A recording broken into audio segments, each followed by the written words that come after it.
warahmatullahi wabarakatuh. Selamat pagi anak-anak. Bagaimana kabar kalian hari ini? Untuk pembelajaran tema kali ini kita akan melanjutkan pada tema 2 subtema 3 pembelajaran ketiga, yaitu tentang bagaimana memelihara kesehatan organ pernafasan manusia. Oleh sebab itu silahkan siapkan buku tema dan buku tulisnya ya. Untuk tugas kemarin sepertinya masih banyak yang belum mengumpulkan, terutama yang poster ya, hanya beberapa yang sudah mengumpulkan, Mas Arjuna dan Mas Putra itu malah yang sudah, dan yang lain masih guru tunggu ya. Ada beberapa yang sudah juga, tapi masih banyak yang belum mengumpulkan. Silakan kalian kumpulkan ya. Apabila bisa melakukan tepat waktu di pagi hari itu lebih baik, karena Bu Guru masih punya banyak waktu untuk meluruskan atau apabila terjadi kekurangan dan salah konsep nanti bisa langsung dibetulkan ya. Begitu, silahkan disimak video berikutnya. Baik anak-anak, kita sudah sampai di pembelajaran ketiga pada subtema 3 dan tema kedua. Silahkan kalian buka bukunya halaman 103 sambil disimak. Ada sebuah bacaan berjudul Kelurahan Babakan Pasar luncurkan gerakan pungut sampah. Nah, ini landasannya adalah masalah sampah menjadi masalah yang umum dihadapi masyarakat ya, di kota atau di daerah manapun, bahkan di daerah kita. Berita berikut menyajikan upaya seorang pemimpin daerah untuk mengatasi sampah, ya ini berita. Jadi ini sungguh-sungguh terjadi. Sama di sekolah kita juga mengurangi sampah plastik ya, terutama karena plastik itu sangat sulit sekali untuk diurai, butuh ribuan tahun untuk menguraikannya, yang mana itu bisa menjadi pencemaran lingkungan dan mengganggu ekosistem ya.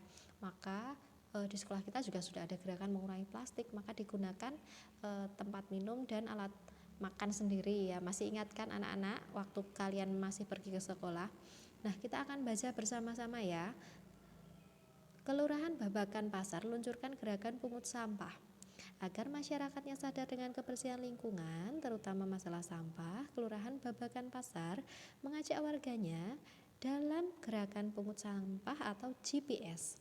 Lurah Babakan Pasar Rokib Al-Hudri menyatakan GPS ini merupakan program pemerintah kota atau Pemkot Bogor pada tahun 2016. Program ini bertujuan agar kota Bogor terbebas dari sampah, karena masalah sampah merupakan tanggung jawab seluruh masyarakat. Sampah ini bukan hanya tanggung jawab pihak kelurahan atau per orang saja, tetapi tanggung jawab bersama kita semua, jelasnya.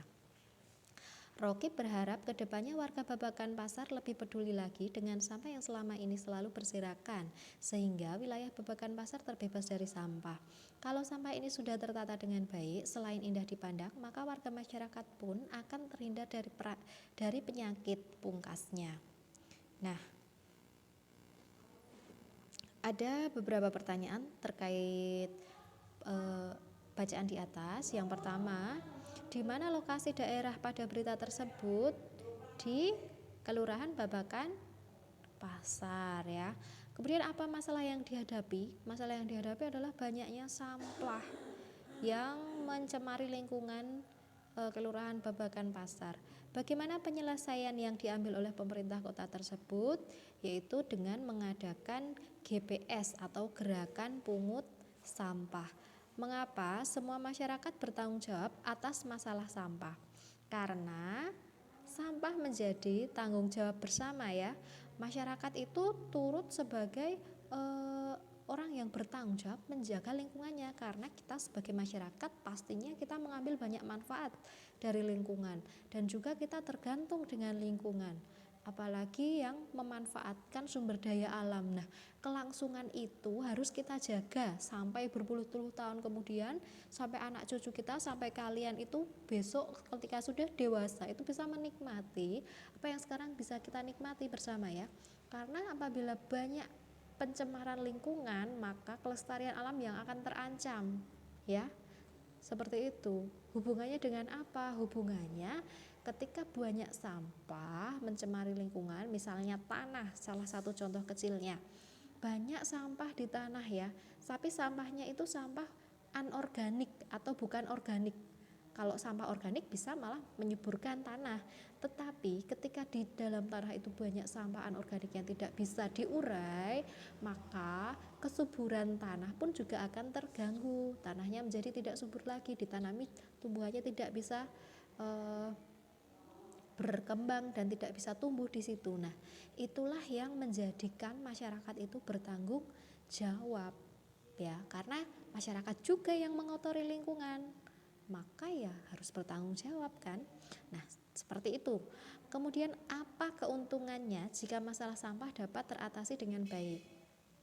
Apa? Nah, apa? Apa itu menanyakan suatu hal atau benda. Maka jawabannya adalah sesuatu hal atau benda. Keuntungan. Nah, halnya adalah keuntungan jika masalah sampah dapat teratasi. Salah satunya adalah kita bisa hidup dengan nyaman di lingkungan yang asri, bersih, sehat, ya. Kemudian keuntungan yang lain adalah kita bisa turut melestarikan lingkungan, ya. Kita bisa menikmati pemandangan alam yang indah. Apakah kalian lebih suka menikmati tempat yang kotor banyak sampahnya atau tempat yang asri bersih tanpa sampah yang berserakan? Nah, sepertinya itu juga menjadi keuntungan yang dapat kita terima ketika masalah sampah itu dapat teratasi. Nah, yang selanjutnya, inilah gambar tumpukan sampah anak-anak. Tumpukan sampah yang terjadi di sini, ya. Tempat penampungan sampah yang ada di kabupaten itu sudah menggunung, ya. Menggunung tinggi sekali dan hampir sudah tidak muat lagi. Terutama banyak sekali sampah-sampah anorganik yang tidak bisa didaur ulang, utamanya plastik. Nah, plastik itu sangat sulit untuk terurai. Maka kita dihimbau untuk mengurangi sampah plastik, ya. Ini karena bisa merusak lingkungan. Apa yang terjadi jika masyarakat tidak mau bertanggung jawab atas masalah sampah? Diskusikan dalam kelompokmu, lalu sampaikan hasilnya di depan kelompok-kelompok lain. Nah, ini sepertinya kita akan bahas bersama saja karena tidak mungkin untuk diskusi. Sampah yang menumpuk dapat mencemari lingkungan dan mengganggu kesehatan organ pernafasan. Tahukah kamu, ada orang yang kegiatan sehari-harinya adalah mengumpulkan sampah yang dapat diolah kembali? Ya, betul, kita bisa menyebutnya dengan pemulung. Para pemulung mengumpulkan botol-botol plastik, koran bekas, majalah bekas, dan benda-benda lain yang dapat diolah lagi. Benda-benda itu disetorkan kepada orang-orang yang dapat mengolahnya menjadi benda-benda lain yang berguna. Berikut ini beberapa gambar benda hasil daur ulang, ya. Pernahkah kalian, sepertinya di sini juga ada bank sampah, ya anak-anak, di desa Banyuwangi. Bu Guru pernah dengar. Ada juga hasil karyanya loh. Banyak sekali itu, ada bando cantik-cantik itu dari barang bekas, ya. Kapan-kapan kalian berkunjung, ya, boleh belajar di situ, tanya. Nah, siapa tahu kalian juga bisa memanfaatkan sampah di rumah kalian menjadi barang yang lebih bernilai guna. Setidaknya tidak dijual, ya, dipakai sendiri. Nah, ini contohnya adalah dari bola tenis anak-anak. Bola tenis ini bisa digunakan sebagai tempat meletakkan kunci, sebagai tempat meletakkan amplop, meletakkan ballpoint, dan ini lucu sekali, ya, anak-anak, bisa dihias seperti kepala alien, ya. Nah, ada juga ini dari botol Sprite kayaknya. Kalau hijau ini Sprite, ya. Mungkin dari botol-botol yang lain bisa juga. Ini 2 buah botol yang dipotong bawahnya anak-anak. Kemudian dilem menggunakan lem tembak dan juga resleting yang bisa dibeli meteran seperti itu. Ini bisa dimanfaatkan sebagai dompet, ya, celengan bisa, atau tempat pensil. Ya, ini bisa berguna anak-anak ternyata sampah itu. Kemudian selanjutnya ada lagi, ya, ini. Oh, ini dari drum bekas, ya, tempat minyak bekas, ya. Ini kalau sekarang kita sulit, ya. Kalau dulu mungkin ketika kita pakai minyak tanah itu bisa banyak ditemui. Nah, ini digunakan sebagai alat pemanggang ini. Ya, ini bagus, ya. Nah, ini dari plastik kemasan. Ya, ini kemasan apa saja ini, ya? Sampai tidak. Oh, ini ada yang sunlight, ada sabun, ya, ini anak-anak. Nah, ini bisa menjadi anyaman ternyata anak-anak, menjadi tas yang bisa digunakan untuk belanja atau menaruh barang. Wah, bagus, ya anak-anak. Nah, hal-hal seperti ini patut untuk kita kembangkan anak-anak dalam mengelola sampah itu, dalam anjuran ikut menggerakkan cegah global warming itu ada gerakan namanya 3C ya, 3R kalau dalam bahasa Inggris, reuse, reduce, recycle. Nah, reuse, reduce, recycle itu adalah gunakan kembali ya. Reuse itu gunakan kembali, reduce itu tidak menambahkan lagi ya, dan recycle itu daur ulang. Nah, daur ulang ini yang termasuk ke dalam recycle, gerakan cegah global warming ya ini anak-anak. Nah, ini bagus sekali ya contoh-contoh seperti itu. Untuk diskusi pertanyaan ini mungkin bisa jadi tugas kalian nanti ya di akhir pembelajaran. Sebelumnya kalian silahkan baca di halaman 106 sampai 107 ya. Di sini tentang menghargai kegiatan usaha ekonomi orang lain. Kegiatan ekonomi yang dilakukan setiap orang melibatkan orang lain. Keterlibatan orang lain dapat dilihat dari kegiatan produksinya. Silahkan kalian baca sendiri ya. Sebelum kalian membaca, ingin Bu Guru kaitkan antara sampah tadi dengan usaha ekonomi. Loh kok bisa? Nah, bayangkan anak-anak, barang-barang sampah tadi yang tidak mempunyai nilai guna bisa di-recycle atau diolah kembali, didaur ulang menjadi barang-barang yang lebih bernilai guna dan bermanfaat. Nah, bisa memiliki nilai jual anak-anak. Seperti tas seperti ini ya, ini bisa dijual loh anak-anak.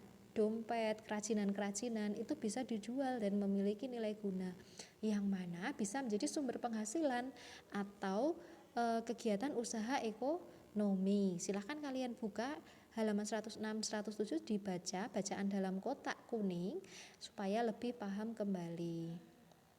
Boleh di pause dulu videonya. Selesai kalian membaca, silahkan siapkan buku tulisnya, jawab 4 pertanyaan di atas ini ya. Apa pendapatmu mengenai pekerjaan sebagai pemulung? Apa pendapatmu mengenai usaha pembuatan benda-benda daur ulang? Dan bagaimana cara menghargai jasa para pemulung? Bagaimana cara menghargai usaha membuat benda-benda daur ulang?